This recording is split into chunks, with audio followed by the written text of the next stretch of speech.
Hello welcome. ಮೊದಲಿಗೆ ಇವತ್ತು ನಾವು ಬನಾನಾ ಪ್ಯಾನ್ ಕೇಕ್ ಮಾಡೋದು ನೋಡುವ.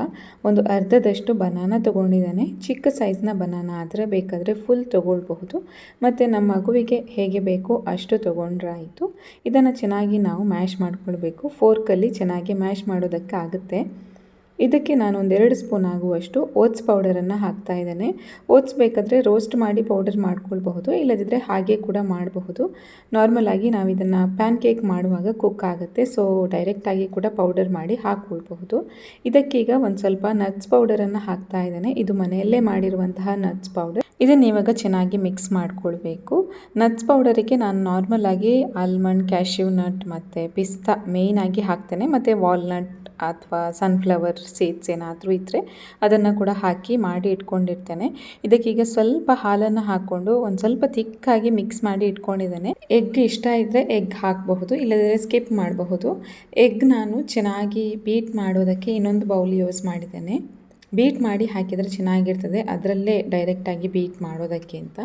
ನಮಗೆ ಎಗ್ ಇಷ್ಟ ಇಲ್ಲ ಅಂದರೆ ಹಾಲು ಬೇಕಾದರೆ ಹಾಲನ್ನೇ ಜಾಸ್ತಿ ಹಾಕಬಹುದು, ಆವಾಗ ಚೆನ್ನಾಗೇ ಬರುತ್ತೆ. ನಾನು ಆವಾಗಲೇ ಮಿಕ್ಸ್ ಮಾಡಿ ಇಟ್ಕೊಂಡಿರುವಂತಹ ಬ್ಯಾಟರ್ ಇದೆಯಲ್ವ, ಅದಕ್ಕೆ ಎಗ್ಗನ್ನು ಹಾಕ್ಕೊಂಡಿದ್ದೇನೆ. ಇವಾಗ ಒಂದು ಸ್ವಲ್ಪ ಹೊತ್ತು ಹಾಗೆ ಚೆನ್ನಾಗಿ ಮಿಕ್ಸ್ ಆಗುವವರೆಗೆ ಮಿಕ್ಸ್ ಮಾಡಿಕೊಂಡ್ರೆ ಸಾಕು. ಜಾಸ್ತಿ ಹೊತ್ತೇನು ಮಿಕ್ಸ್ ಮಾಡ್ಕೊಳ್ಬೇಕಂತಿಲ್ಲ. ಇನ್ನು ಇದನ್ನು ನಾವು 2 ಸೈಡ್ ಕುಕ್ ಮಾಡ್ಕೊಳ್ಬೇಕಾಗ್ತದೆ. ಪ್ಯಾನಿಗೆ ತುಪ್ಪ ಅಥವಾ ಬಟರ್ ಯೂಸ್ ಮಾಡಬಹುದು. ನಾನು ಬಟರ್ ಯೂಸ್ ಮಾಡ್ತಾ ಇದ್ದೇನೆ. ತುಪ್ಪ ಕೂಡ ಹಾಕಬಹುದು, ಬಟರ್ ಇಲ್ಲ ಅಂದರೆ.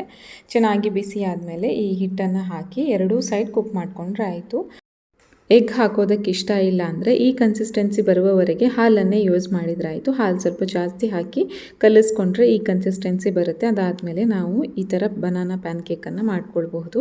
ಚೆನ್ನಾಗಿ ಸಾಫ್ಟಾಗಿ ಬರುತ್ತೆ. ಬನಾನಾ ಜಾಸ್ತಿ ಹಾಕಿರೋದ್ರಿಂದ, ಅಂದರೆ ಎಗ್ ಇಲ್ಲದಿದ್ರೂ ಪರವಾಗಿಲ್ಲ, ಆದರೆ ಎಗ್ ಹಾಕಿದರೆ ಫ್ಲೇವರ್ ಚೆನ್ನಾಗಿ ಬರುತ್ತೆ ಮತ್ತು ತಿನ್ನೋದಕ್ಕೆ ಕೂಡ ಚೆನ್ನಾಗಿರುತ್ತೆ.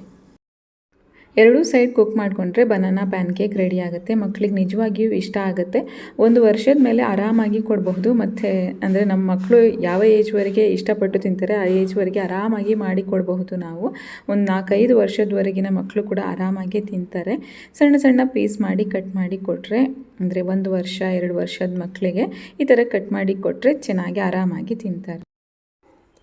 Second recipe veg uttapam. Dosa ಹಿಟ್ಟನ್ನು ತೊಗೊಳ್ತಾ ಇದ್ದೇನೆ. ಸಾಲ್ಟ್ ಆಲ್ರೆಡಿ ಹಾಕಿದ್ದೇನೆ, ಹಾಗಾಗಿ ಇಲ್ಲಿ ತೋರಿಸ್ತಾ ಇಲ್ಲ. ಸ್ವಲ್ಪ ಸಾಲ್ಟ್ ಹಾಕಬೇಕಾಗ್ತದೆ, ಆವಾಗ ಅಂದರೆ ಮಕ್ಕಳಿಗೆ ಇಷ್ಟ ಆಗುತ್ತೆ. 1 ವರ್ಷದವರೆಗೆ ನಾರ್ಮಲಾಗಿ ನಾವು ಸಾಲ್ಟ್ ಯೂಸ್ ಮಾಡೋದಿಲ್ಲ ಅಲ್ವಾ. 1 ವರ್ಷ ಆದಮೇಲೆ ನಾರ್ಮಲಾಗಿ ಯೂಸ್ ಮಾಡಬಹುದು. ಸೊ ಸ್ವಲ್ಪ ಸಾಲ್ಟ್ ಹಾಕಿದ್ದೇನೆ. ಇದಾದಮೇಲೆ ಪ್ಯಾನಿಗೆ ಸ್ವಲ್ಪ ತುಪ್ಪ ಹಾಕ್ತಾ ಇದ್ದೇನೆ. ನೀವು ಎಣ್ಣೆ ಯೂಸ್ ಮಾಡೋದಾದರೆ ಎಣ್ಣೆ ಕೂಡ ಯೂಸ್ ಮಾಡಬಹುದು, ಆದರೆ ನಾನು ತುಪ್ಪ ಯೂಸ್ ಮಾಡಿದ್ದೇನೆ. ಇನ್ನು ದೋಸೆ ಹಿಟ್ಟನ್ನು ಹಾಕಿದ್ರಾಯಿತು. ಆದಷ್ಟು ಚಿಕ್ಕ ಸೈಜಲ್ಲಿ ಮಾಡಿದರೆ ಮಕ್ಕಳು ಇಷ್ಟಪಟ್ಟು ತಿಂತಾರೆ. ಸೊ ಚಿಕ್ಕ ಸೈಜಲ್ಲಿ ಮಾಡ್ತಾ ಇದ್ದೇನೆ. ಇದರ ಮೇಲೆ ಸ್ವಲ್ಪ ತರಕಾರಿಗಳನ್ನು ಹಾಕ್ತಾ ಇದ್ದೇನೆ. ಕ್ಯಾರೆಟನ್ನು ತುರಿದು ಹಾಕ್ತಾ ಇದ್ದೇನೆ, ಹಾಗೆ ಕ್ಯಾಪ್ಸಿಕಮನ್ನು ಸಣ್ಣದಾಗಿ ಕಟ್ ಮಾಡಿದ್ದೇನೆ. ಟೊಮ್ಯಾಟೊ ಮತ್ತು ಈರುಳ್ಳಿ ಕೂಡ ನಾನು ಸಣ್ಣದಾಗಿ ಕಟ್ ಮಾಡಿ ಹಾಕ್ತಾ ಇದ್ದೇನೆ. ಹಾಗೆ ಕೊತ್ತಂಬರಿ ಸೊಪ್ಪು ಕೂಡ ಸ್ವಲ್ಪ ಹಾಕಿದ್ದೇನೆ.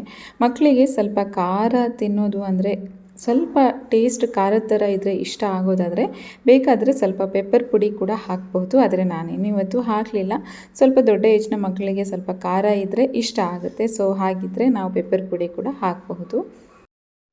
ಬೇಕಾದರೆ ಮೇಲೆ ಸ್ವಲ್ಪ ತುಪ್ಪ ಹಾಕಬಹುದು ಅಥವಾ ಎಣ್ಣೆ ಕೂಡ ಹಾಕಬಹುದು.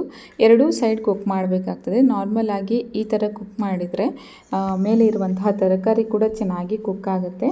ಹಾಗಾಗಿ ಮಕ್ಕಳಿಗೆ ತಿನ್ನೋದಕ್ಕೆ ಒಂದು ಒಳ್ಳೆ ಫ್ಲೇವರ್ ಬರುತ್ತೆ. ಸೊ ಇಷ್ಟಪಟ್ಟು ತಿಂತಾರೆ. ನೋಡಿ, ಈ ಥರ ವೆಜ್ ಉತ್ತಪ್ಪಂ ರೆಡಿಯಾಗಿದೆ. ಮಕ್ಕಳಿಗೆ ಹಣ್ಣು ತರಕಾರಿ ಎಲ್ಲ ತುಂಬ ಒಳ್ಳೆಯದಲ್ವಾ ಹೆಲ್ತಿಗೆ. ಸೊ ಬೆಳಗಿನ ತಿಂಡಿ ಜೊತೆಗೆ ಕೂಡ ಈ ಥರ ಪ್ಲ್ಯಾನ್ ಮಾಡಿ ಕೊಟ್ಟರೆ ಮಕ್ಕಳಿಗೆ ಬೇಕಾಗಿರುವಂತಹ ನ್ಯೂಟ್ರಿಷನ್ಸ್ ಎಲ್ಲ ಆನ್ ಟೈಮ್ ಚೆನ್ನಾಗೇ ಸಿಗುತ್ತೆ. ಸೊ ಅವ್ರದ್ದು ಡೆವಲಪ್ಮೆಂಟಿಗೆ ತುಂಬಾ ಹೆಲ್ಪ್ ಆಗುತ್ತೆ. ನಾವು ಈ ಥರ ಬ್ರೇಕ್ಫಾಸ್ಟಲ್ಲಿ ಕೂಡ ತರಕಾರಿಗಳನ್ನು ಇನ್ಕ್ಲೂಡ್ ಮಾಡಿದರೆ ಅಟ್ಲೀಸ್ಟ್ ವಾರದಲ್ಲಿ 1-2 ದಿನ ಆದರೂ ಈ ಥರ ತರಕಾರಿಗಳನ್ನು ಹಾಕಿ ಕೊಟ್ಟರೆ ಮಕ್ಕಳಿಗೆ ಕೂಡ ಒಂದು ಫುಡ್ ಮೇಲೆ ಇಂಟ್ರೆಸ್ಟ್ ಜಾಸ್ತಿ ಆಗುತ್ತೆ. ಹಾಗೆ ಅವರು ಕೂಡ ಒಳ್ಳೆಯ ಒಂದು ಹೆಲ್ದಿಯಾದಂತಹ ಫುಡ್ಡನ್ನು ತಿಂದಾಗುತ್ತೆ. ನಿಮ್ಮನೆಯಲ್ಲಿ ಕೂಡ ಮಕ್ಕಳಿದ್ರೆ ಈ ಒಂದು ವೆಜ್ ಉತ್ತಪ್ಪಂ ರೆಸಿಪಿನ ಟ್ರೈ ಮಾಡಿ. ನಿಜವಾಗಿಯೂ ಮಕ್ಕಳು ಇಷ್ಟಪಟ್ಟು ತಿಂತಾರೆ. ಹಾಗೆ ನಮ್ಮ ಚಾನಲಲ್ಲಿ ಇನ್ನಷ್ಟು ಬೇಬಿ ಫುಡ್ ರೆಸಿಪೀಸ್ ಇವೆ. ನಿಮಗೆ ಯಾವುದಾದ್ರೂ ಇಷ್ಟ ಆಗಬಹುದು, ಒಮ್ಮೆ ಫ್ರೀ ಟೈಮಲ್ಲಿ ಚೆಕ್ ಮಾಡಿ. ಆ್ಯಂಡ್ ವಿಡಿಯೋಸ್ ಇಷ್ಟ ಆದರೆ ಪ್ಲೀಸ್ ಸಬ್ಸ್ಕ್ರೈಬ್ ಮಾಡ್ಕೊಳ್ಳಿ, ಹಾಗೆ ಲೈಕ್ ಮಾಡಿ. ನಿಮ್ಮ ಫ್ಯಾಮಿಲಿ ಆ್ಯಂಡ್ ಫ್ರೆಂಡ್ಸಲ್ಲಿ ಯಾರಿಗಾದರೂ ಯೂಸ್ ಆಗುವ ಹಾಗಿದ್ರೆ ಅವ್ರ ಜೊತೆ ಕೂಡ ಶೇರ್ ಮಾಡಿ, ಅವ್ರಿಗೆ ಕೂಡ ಹೆಲ್ಪ್ ಆಗುತ್ತೆ. ನೆಕ್ಸ್ಟ್ ವಿಡಿಯೋದಲ್ಲಿ ಸಿಗ್ತೀನಿ. ಅಲ್ಲಿವರೆಗೆ take care and bye bye.